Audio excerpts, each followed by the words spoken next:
Dr. Zirkus here with a little bit of Christmas magic for you.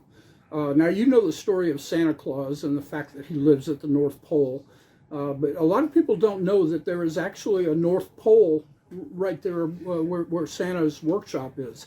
Now, a lot of people, I know you've seen pictures, maybe in cartoon coloring books or something like that, where it'll show a picture of a pole and it's got a sign on top of it and it says North Pole. Well, that's kind of made up. It doesn't really look like that. I mean, it is a pole, sure. But let me show you. I've got this right here. Now, this is not the actual North Pole because this is like a model. The real one's a lot bigger. But up there, the North Pole is actually in several pieces. Let me kind of show you what this thing's all about here. You'll notice that well, the North Pole is actually red, and it has there's white at the top. Now, what this model represents is the white one is going to be the snow that's always at the top, because snow falls down and ends up on top of the North Pole. But this comes in several pieces, and the reason why there's several pieces here is because when the elves have nothing to do, like in the summertime, they are not really making toys at that time.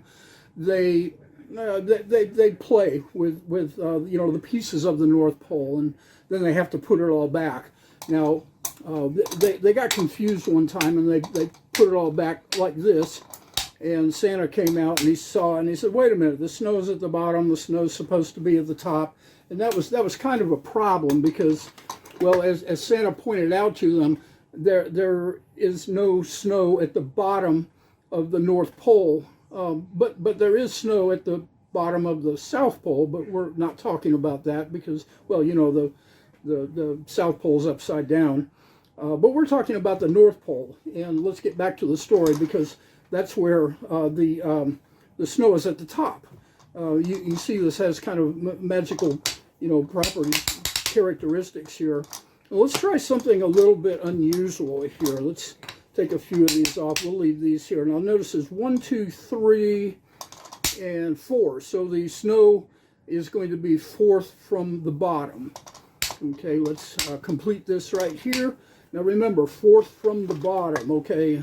And like I said, this is magic. So just like magic, it goes from fourth from the bottom to fourth from the top.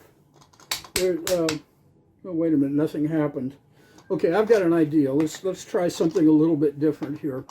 We'll make the snow second from the top. That way you can't turn it upside down or anything, I guess, unless, you really wanted to do magic, and then you could make it look like the snow is second from the bottom. But that's, probably a little bit confusing. So even more confusing than that is when it ends up looking like this.